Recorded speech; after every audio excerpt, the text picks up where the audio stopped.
Fala galera, tudo bem com vocês? Seja bem-vindo, seja bem-vinda. A Chave do Enem está no ar e essa é aquela noite que eu amo do fundo do meu coração. Nós estamos na live de Humanas. Hoje nós teremos na live Geografia, abrindo, finalmente eu vou abrir a nossa live com Geografia, a ciência do coração. E depois da minha aula vem História. Beleza? Então, sem mais demora, vai lá, pega a pipoca, pega seu material, pega tudo que for necessário, senta aí, porque depois da vinheta é Geografia na Veia. Rodou a vinheta!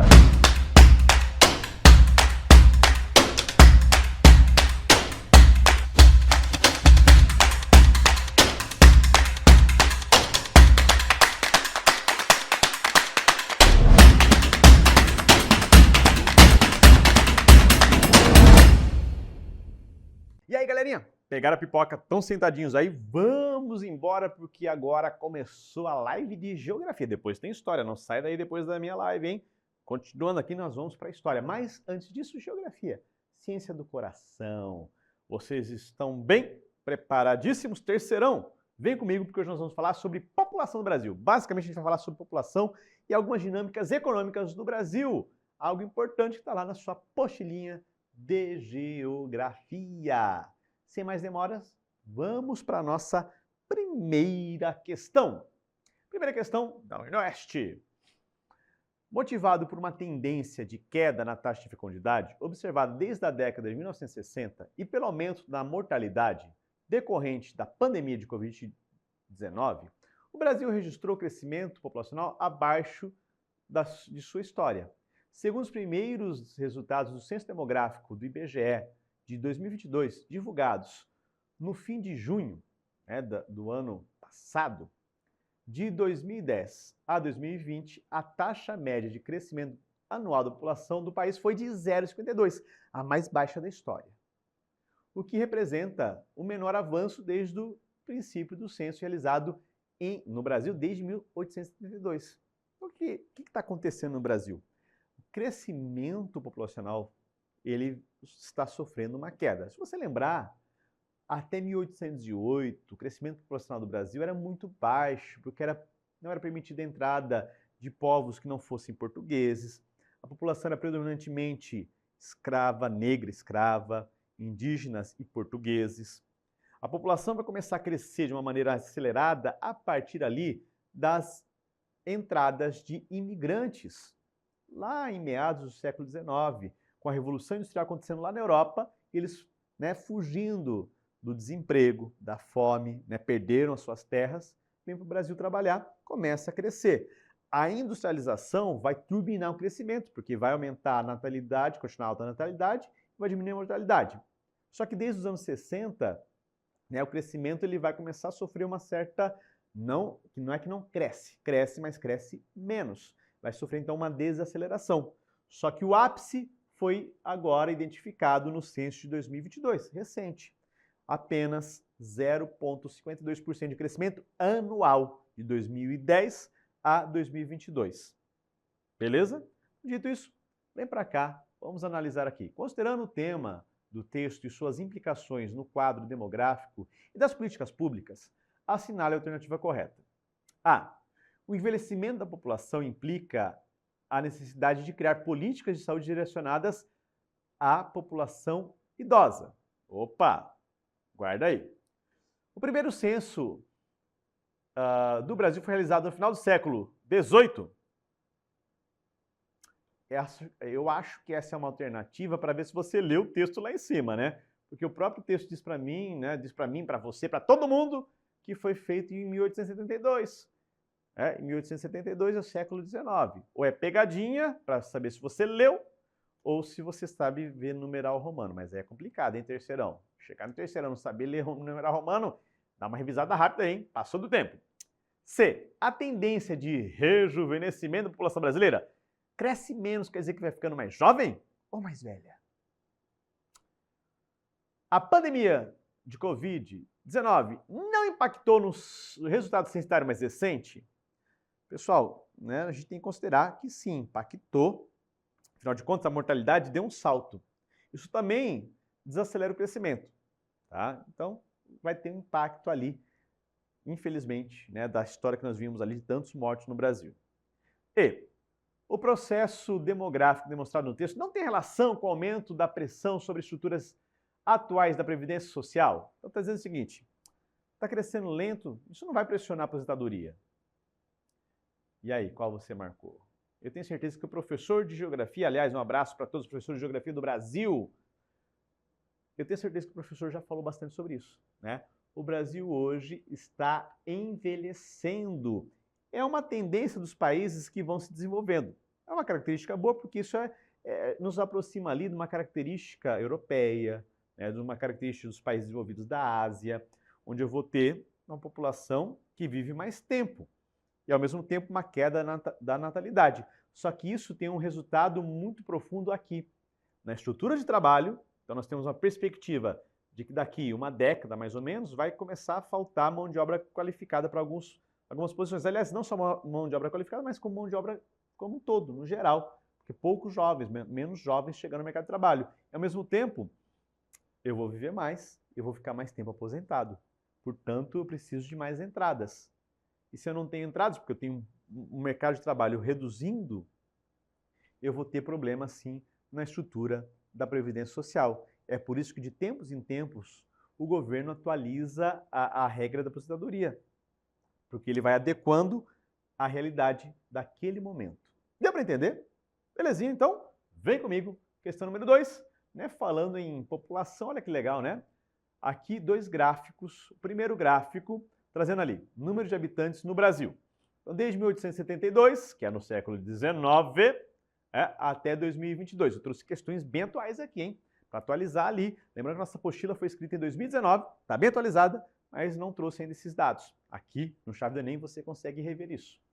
Então, nós saímos de 10 milhões de habitantes em 1872, chegamos a 100 milhões de habitantes, né? Passamos da casa de 100 milhões de habitantes em 1980 e chegamos, né? Passamos os 200 milhões em 2022.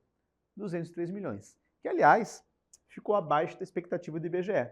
O IBGE tinha uma projeção aqui acima de 210 milhões de habitantes. O próprio resultado já veio abaixo da projeção. Muito bem, aqui embaixo, taxa de crescimento médio anual da população brasileira. Inclusive ajuda, né, na questão anterior.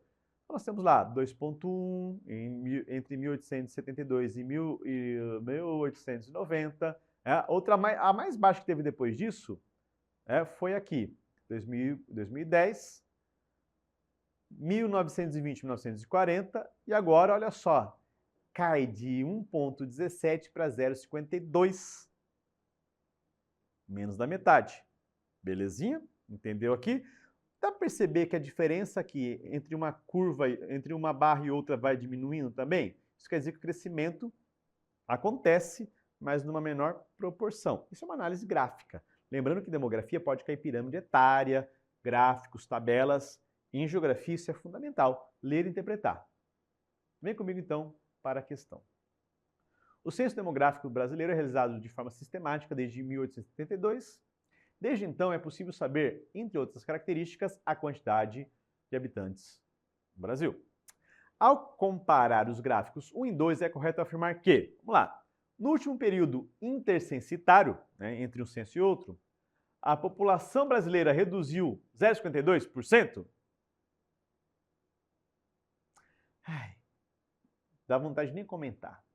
B, a taxa de crescimento anual da população foi de 6,5%, a maior entre 2010 e 2022? Olha aqui, qual o teu gráfico? 6% de crescimento? Onde apareceu esse número? De onde brotou esse número? Meu Deus! Vamos lá. C. A menor taxa de crescimento anual da população foi registrada entre 2010 e 2022? É só ler o gráfico. Olha, uma questão fácil, hein? Sabendo matemática, você acerta a geografia muitas vezes. No período de 2010 para 2002, houve redução da população absoluta? Essa questão só erra se você realmente quiser errar. Tá? Aqui você é uma grande artista se você errar.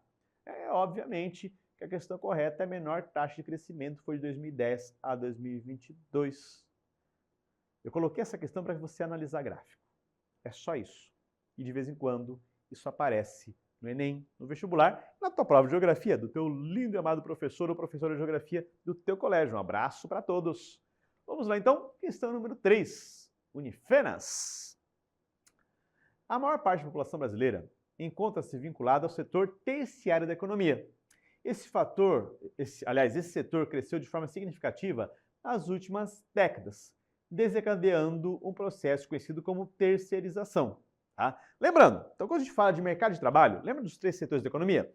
Setor primário, agricultura, pecuária e extrativismo. Setor secundário, indústria, terciário, comércio e serviço.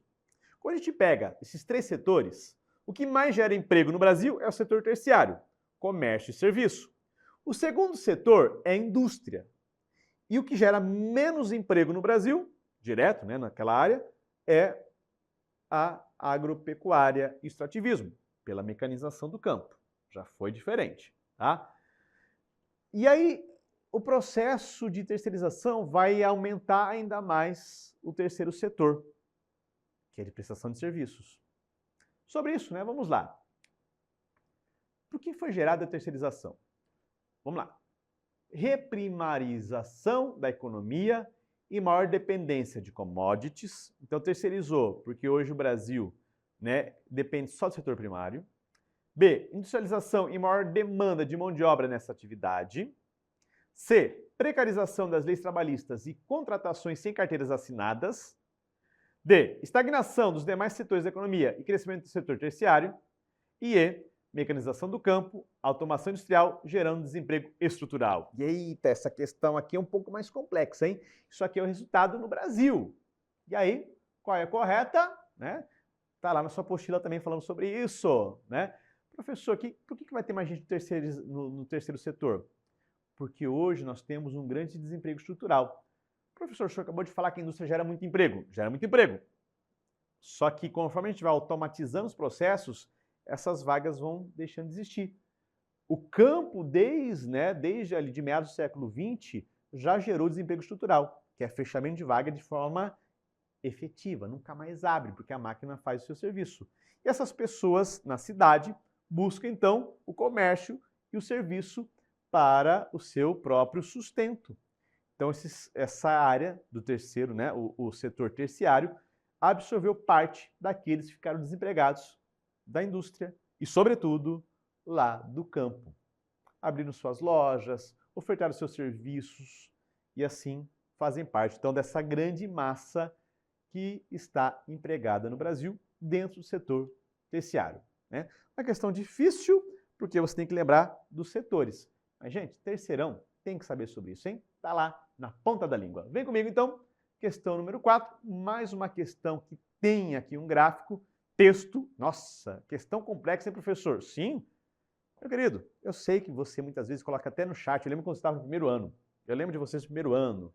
Lá, professor, por que textos tão grandes? É porque textos grandes caem em vestibular e você tem que ler também porque você está caminhando para a vida universitária. Vida universitária, meu queridinho, é leitura, não dá para fugir. Mesmo na era do chat GPT, você tem que ler. Belezinha? Então vem comigo, vamos lá. Então observe o trecho da análise do professor Milton Santos e o gráfico a seguir sobre a evolução da urbanização brasileira. Agora falando um pouquinho da população em relação urbano e rural. Tá trazendo dados de 2010. A urbanização brasileira seguiu uma lógica em que os nexos econômicos necessários se deram sob a articulação entre a economia agrícola e a industrialização, e constituiu uma ferramenta tecnológica e política determinante para a acumulação capitalista por meio do movimento industrial nacional. Então está dizendo ali que quando aconteceu a urbanização, tá ali, ó, na década de 60, tá? A urbanização vai acontecer ali mais ou menos, essa linha cruzando 65. Está dizendo o seguinte, olha, a urbanização não foi por acaso. Aconteceu porque a indústria chegou, precisava de mão de obra, e ao mesmo tempo potencializou a mecanização do campo. Então, por trás de tudo isso, o interesse econômico. Belezinha? Então, nós temos aqui, em 1960, quando esse processo ainda estava em curso, nós tínhamos 54,9% da população brasileira morando no campo e 45,1% morando na cidade. ou seja, a maior parte morava no campo.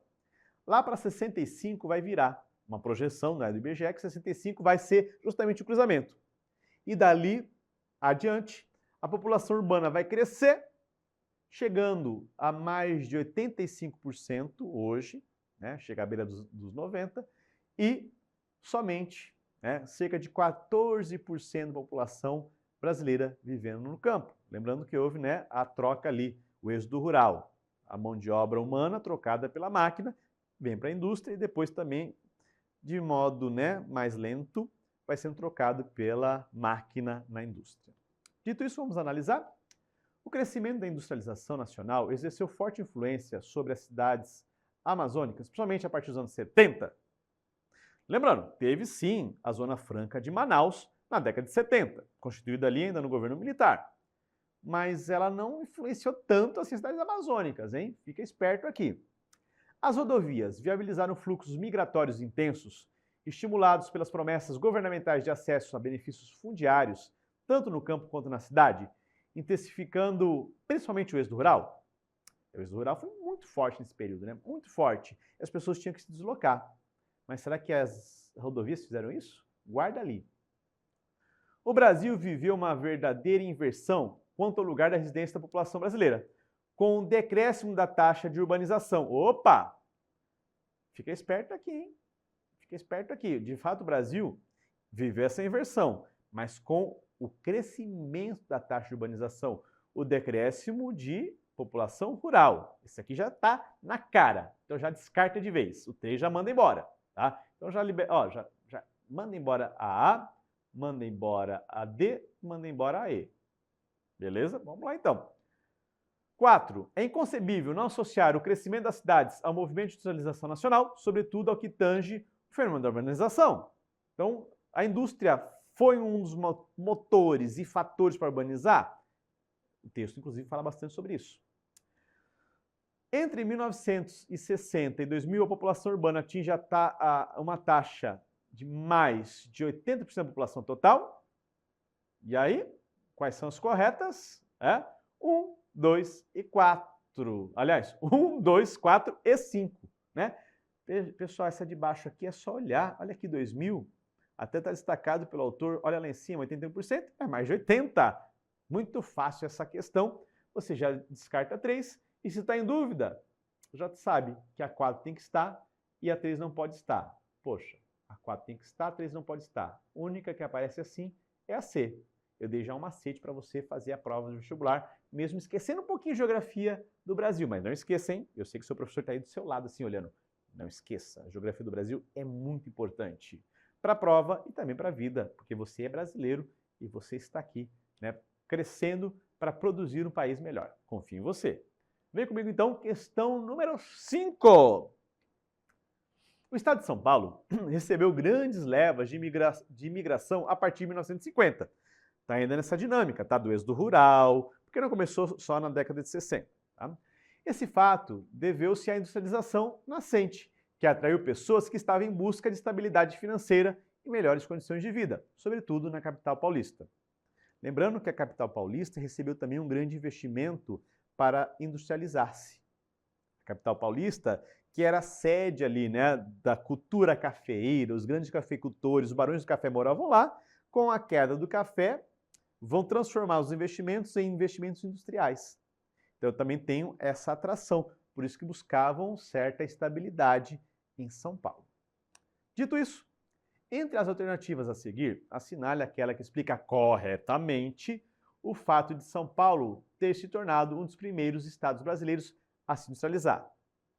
A. O clima paulista, associado à grande disponibilidade de recursos minerais, foram fundamentais para o desenvolvimento industrial? Clima, industrialização? Cai fora, meu irmão. Vamos embora. B.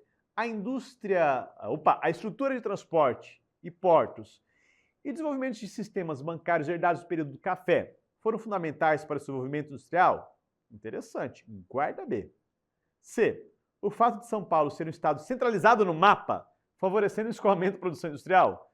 Se você errar essa, você vai ter que decorar o mapa do Brasil e desenhar à mão, hein? São Paulo não é centralizado, né? Se a gente fosse pensar, uma indústria para exportação, teria que ser no Nordeste. Uma indústria para distribuição igual teria que ser na porção central do Brasil, Centro-Oeste. Tá? Então, esse fator. Aliás, a população paulista ser constituída em sua maioria por estrangeiros, sobretudo japoneses, que migraram para o país exclusivamente para desenvolver a industrialização naquele local. Vieram, sim, muitos japoneses. Né? São Paulo, aliás, eu sou paulista, né? Eu sou paulista. Sim, na minha região, é uma região com uma cultura japonesa muito forte, uma influência da cultura japonesa forte. Mas os japoneses e boa parte dos estrangeiros que chegaram aqui no Brasil vieram para trabalhar no campo. Fugiram da industrialização lá nos países de origem, onde perderam suas terras e vieram trabalhar no campo no Brasil. Então já tira daqui. Devido ao imenso volume de recursos financeiros adquiridos através de empréstimos chineses, em troca de facilidade de venda de produtos em territórios internacionais. China nem sonhava em ser uma grande potência igual ela é hoje. Então já tira aqui também, ficou fácil. Né? Estrutura, afinal de contas eu preciso ter transporte para a indústria funcionar e também, como eu disse para vocês, o dinheiro, né? O sistema bancário, money, bufunfa, dólares, reais, enfim, né? Dinheiro para financiar a indústria. Esse capital foi o que startou o processo de industrialização do nosso lindo Brasil. E também concentrou, justamente em São Paulo e no Sudeste, a indústria brasileira. Belezinha? Mas isso é uma questão para próximos temas.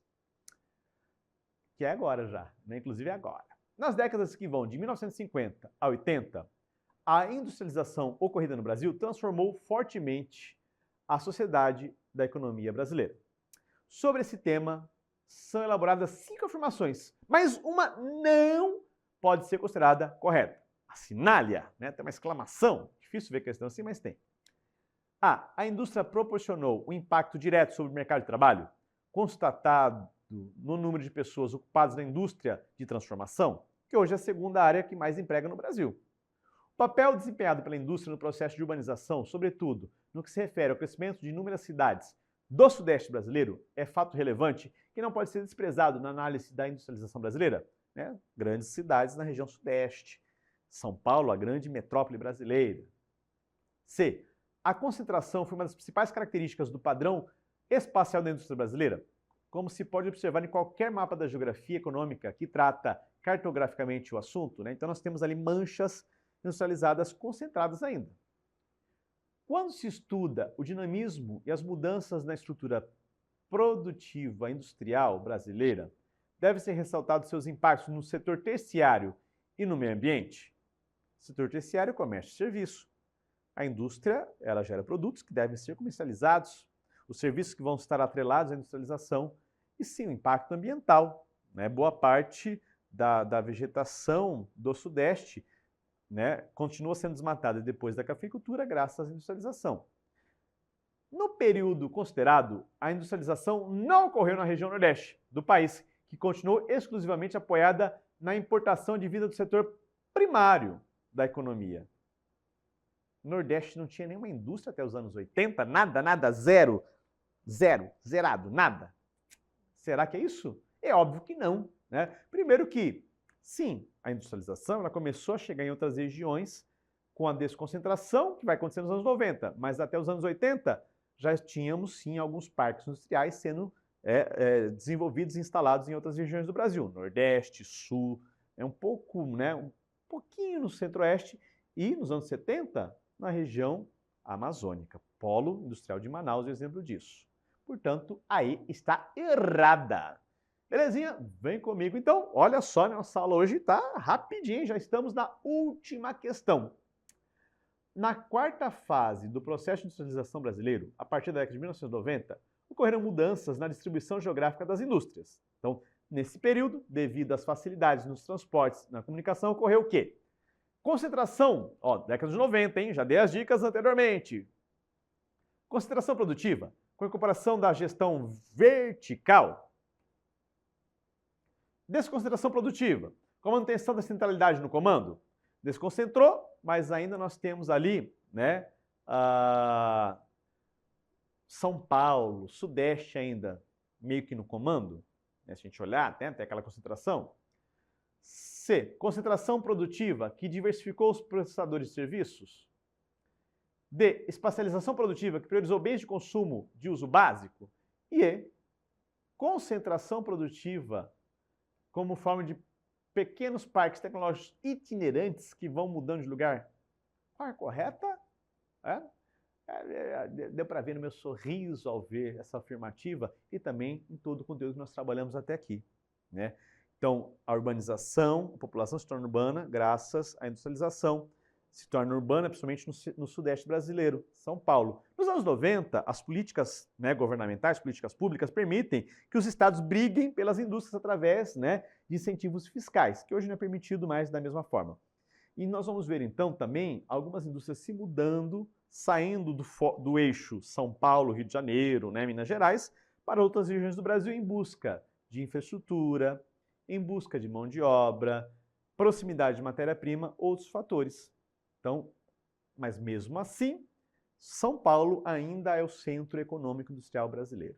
Ainda tem essa certa centralidade no comando. Pegou a ideia, conseguiu. Fica a dica, hein? Reveja sempre essa aula na véspera de prova. Seu professor de geografia agradece, eu também. E é claro, lá no final do ano, terceirão, quando chegar o Enem, né, chegar ali o vestibular, todo esse material vai te ajudar, eu tenho certeza disso, para fazer a revisão. Beleza, então? Geografia, finish. Vamos agora para História. E falando em História, nós lembramos do nome. Yuri, vem para cá, a aula é sua aí. Rodou a vinheta.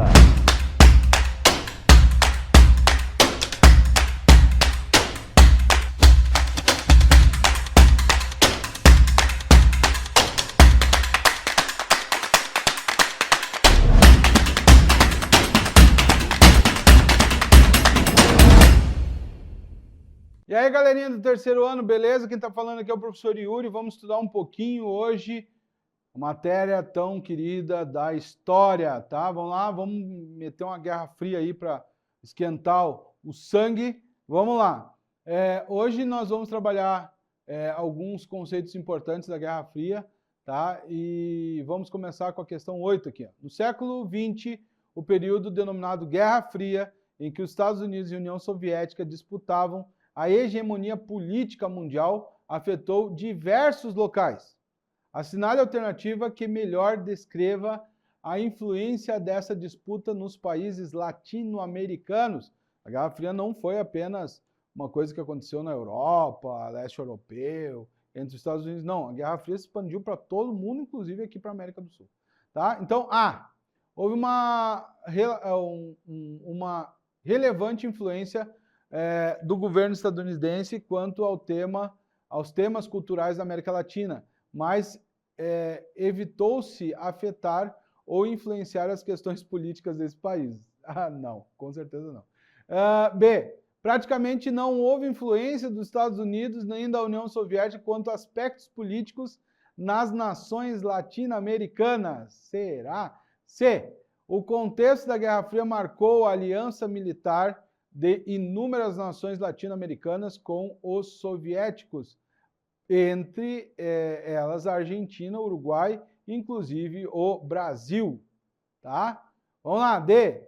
Por estar dentro de uma esfera de influência, os Estados Unidos foi o país que teve maior influência na América Latina, principalmente quando questões políticas, apoiando, financiando governos ditatoriais. E tem alguns que dizem que não teve ditadura na América Latina.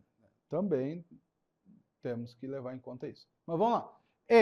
A União Soviética teve participação decisiva em questões políticas de diversos países, sendo o caso mais emblemático o golpe no Chile em 1973, em que foi derrubado o presidente eleito Salvador Allende. Tá? Foi a União Soviética ou foi os Estados Unidos? Esse é o problema, tá? Mas a questão correta está clara aqui, tá? É a D, tá?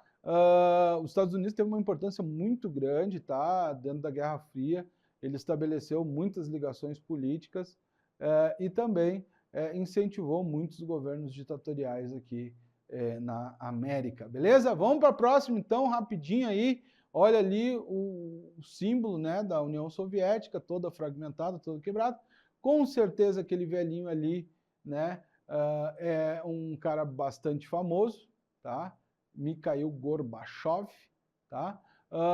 Nos países bálticos, na Ásia Central, no Cáucaso, até mesmo na Rússia e nas duas outras nações eslavas, Ucrânia, Bielorrússia ou Belarus, né? Considerados núcleos básicos de sustentação da União Soviética, em 1990, os parlamentos nacionais proclamavam a própria soberania em relação ao poder central da União Soviética, ou seja, a primazia das leis nacionais sobre as leis soviéticas, em contexto de predomínio de forças centrífugas. Qual seria o destino do poder central? Tá?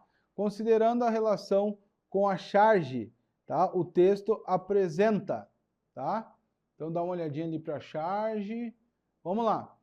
Uma situação de tranquilidade política na União Soviética, enquanto a charge faz alusão à mudança desse cenário. Acho que não, né? B. O momento pós-independência das repúblicas que compõem a União Soviética, enquanto a charge representa o momento inicial de sua reconstrução. C. Um projeto otimista quanto ao futuro da União Soviética, enquanto a charge nega esse prognóstico. D. Uma crítica ao nacionalismo das repúblicas soviéticas, enquanto a charge celebra o estabelecimento de um poder central. E o conjunto de crises do governo de Gorbachev, enquanto a charge representa a subsequente colapso da União Soviética. Já tinha dado, né, um pouquinho da resposta, mas dá para perceber muito bem. Gorbachev, para quem não sabe, foi o líder da União Soviética que começou o processo de abertura, né, e foi o responsável também, de certa forma, pelo fim, né, do que nós consideramos a União Soviética. Não ele foi, né, mas ele estava dentro da conjuntura ali, tá? Vamos para a próxima. Eu ia falar um pouquinho mais, mas eu ia dar a resposta dessa questão, aí eu resolvi ficar quieto. Estou aprendendo. Então, a estagnação econômica da União Soviética transformou-se em crise no ano de 1970, tá? Os indicadores sociais positivos, que nos anos anteriores de 1950 e 60 variavam de 5% a 8% e caíram para menos de 3%. Por fim, tendiam para zero no início de 1980. Entretanto, a mudança de estratégia dos Estados Unidos com a reforma da corrida armamentista e os fins dos anos 1970 e o início dos 80, durante os mandatos do presidente da República Ronald Reagan, iriam aprofundar a crise soviética. Nesse cenário descrito, provocou mudanças na União das Repúblicas Socialistas Soviéticas, conhecidas como, tá? Comecon, existia, sim, mas não é relacionado a isso. Detente, tá? Ou distensão, tá? Glasnost e perestroika, tá? E D, iniciativa de defesa estratégica, guerra nas estrelas, tá? Com relação a essas questões aí, com certeza a abertura política e a abertura econômica foram determinantes, que é a glasnost e a perestroika, certo? Então, a questão certa é a C. Vamos lá para a próxima. A respeito do período comumente conhecido como Guerra Fria, assinale as assertivas. Pode ser caracterizado como uma disputa entre potências por predomínio internacional, sendo que cada uma contava com o apoio de países aliados. 2. Pode ser caracterizado como um processo colonizador socialista contemporâneo voltado à exploração da economia de países subdesenvolvidos. 3. Realizou-se entre 1945 e 89 por uma disputa exclusivamente filosófica e ideológica, protagonizado por Karl Marx e Adam Smith. Opa. E 4, tem entre suas principais manifestações a corrida armamentista nuclear e a corrida espacial. Então, o somatório inicial ali, correto, é A1 e A4. As outras a gente tem alguns probleminhas ali, que, por exemplo, A3 não foi Marx e Adam Smith, teoricamente sim, mas não foi só isso, né? Foram outras questões. E a 2 pode se caracterizar como um processo colonizador socialista contemporâneo voltado à exploração econômica de países subdesenvolvidos, né? Não necessariamente, né? Isso também aconteceu com o lado capitalista, mas não foi isso daí, tá? Então, A1 e A4. Esse filme aqui, quem não assistiu, por favor, faça aí urgentemente um dos melhores filmes que eu já assisti nos últimos tempos, Estrelas Além da Terra, tá? Vai falar sobre as mulheres que trabalhavam na Agência Espacial Norte-Americana. Sensacional esse filme. Tá? O filme Estrelas Além da Terra, imagem acima, narra a história de 3 mulheres negras que, as chamadas computadores humanos, olha só que coisa louca, negras que na década de 1960 trabalharam na NASA e precisavam provar sua competência enquanto funcionárias e cientistas, lidando cotidianamente com o preconceito racial e de gênero, considerados esses contextos históricos representados no filme. Assinale V e F para as afirmativas a seguir. A corrida espacial, no contexto da Guerra Fria entre Estados Unidos e China, possibilitou a ida do primeiro norte-americano ao espaço. No desenvolvimento da indústria tecnológica espacial, mesmo que muitas vezes invisibilizadas, algumas mulheres tiveram papel de destaque como cientistas. E a última, a sociedade dos Estados Unidos estava profundamente tensionada pelos conflitos raciais e pela luta política em defesa dos direitos dos negros, liderado por exemplo, Martin Luther King e Malcolm X, 2 outros caras que vocês deveriam ler, tá? Então, a alternativa certa é a B, tá? A primeira está errada, né? Não foi a China, com certeza, foi a União Soviética. E as outras 2 estão corretas. Beleza? Muito rapidamente, o processo de uma tensa bipolarização passou a dominar as relações internacionais e de forma tão dramática que nas décadas seguintes seria difícil recuperar a atmosfera da aliança que derrotava o nazismo, que os dois lutaram juntos, depois, né, se separaram. O certo destaca o surgimento do macartismo, né, que permitiu a abertura dos processos judiciais contra norte-americanos que se aliaram ao nazismo. Não. B, a Guerra Fria, que opôs estados que haviam sido aliados contra a Alemanha na Segunda Guerra Mundial.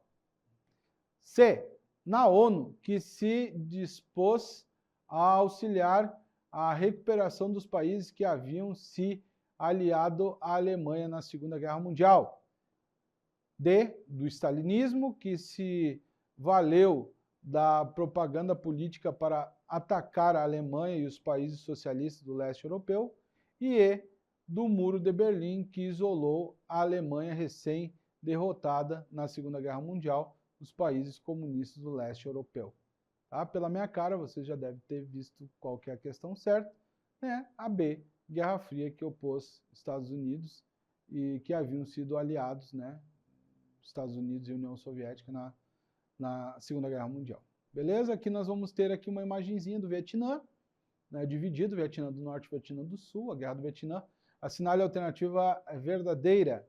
Tá? O Vietnã fazia parte de uma colônia inglesa chamada Indonésia durante a Segunda Guerra Mundial. O Vietnã foi ocupado pelos japoneses depois de libertado em 1945. Ho Chi Minh declarou a independência do país, porém os ingleses ocuparam a região sul do Vietnã. Durante o conflito, as principais potências do mundo se envolveram com a guerra. A União Soviética apoiou o Vietnã do Norte com armamento e suporte tático. Já o Vietnã do Sul teve o apoio dos Estados Unidos, inicialmente sem envolvimento militar, mas com o avanço do conflito, as tropas dos Estados Unidos participaram ativamente da guerra. Em 1956, foi realizado o plebiscito que buscava unificar o país. O Vietnã do Sul venceu e ficou determinado que o controle do país seria deles. O Vietnã do Norte não reconheceu o resultado do plebiscito, o que foi determinante para o conflito se agravar. E durante a guerra, as maiores perdas foram dos Vietcongs, com o armamento superior dos Estados Unidos, soldados preparados e apoio da população do Vietnã do Sul. Os norte-americanos não tiveram perdas consideráveis durante a guerra. Eita, esse daí é um negócio complicado para os Estados Unidos. E a guerra chegou ao fim em 1975, com a vitória do Vietnã do Sul, e a derrota dos comunistas foi importante para o fim da União Soviética, uma década depois, tendo em vista os altos custos da guerra e o armamento perdido depois do fim do conflito.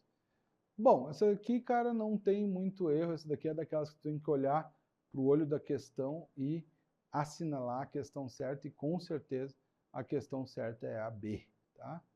Vamos lá, não tem o que questionar, tá certo? As outras ali, às vezes, se enganaram com norte e sul, tal, o que aconteceu. E a figura a seguir é um dos cartazes publicados no filme de ficção, Star Wars, dirigido por George Lucas e lançado no cinema em 77.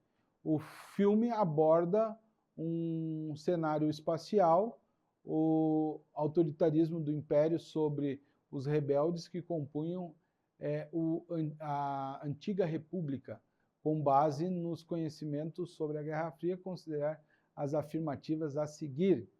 1. Em 1969, os homens chegaram pela primeira vez à Lua e foram de forma direta, o que foi realizado pelos soviéticos utilizando a sonda Sputnik, como forma de marcar a conquista. Os astronautas fincaram a bandeira da União Soviética no solo lunar. É legal isso daí. 2. Vocês sabem que é errado, né? Lógico. Um dos marcos da Guerra Fria foi a chamada corrida espacial, estabelecendo-se aspectos como a sonda Sputnik, influenciando a cultura pop do período, que passou a representar conflitos militares no espaço. 3. A tônica apocalíptica marcou a produção cinematográfica após 45, como obras de Star Wars, Star Trek e o mesmo A Guerra dos Mundos, em consonância com o cenário de ameaça atômica promovida pelos blocos socialistas e capitalistas. E 4. O filme Star Wars e Star Trek chamam a atenção para o conhecimento de diversos mundos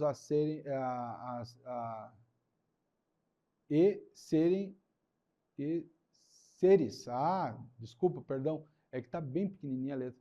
Seres no universo, representando de forma idealizada o encurtamento do espaço e do tempo promovidos pela tecnologia de informação e transporte. tá? Então, a questão correta é que somente a 2, a 3 e a 4, né, estão corretas. A 1 com certeza está errada, não tem como, né? Eu acho que todo mundo sabe que está errado. Mas é isso aí. Pessoal, espero que tenham gostado da aula de hoje, tá bom? Um tema bem legal, bem interessante, tá? Estudem mais sobre isso, aquele filme ali, assistam, porque vale a pena. Ficamos por aqui. Fui.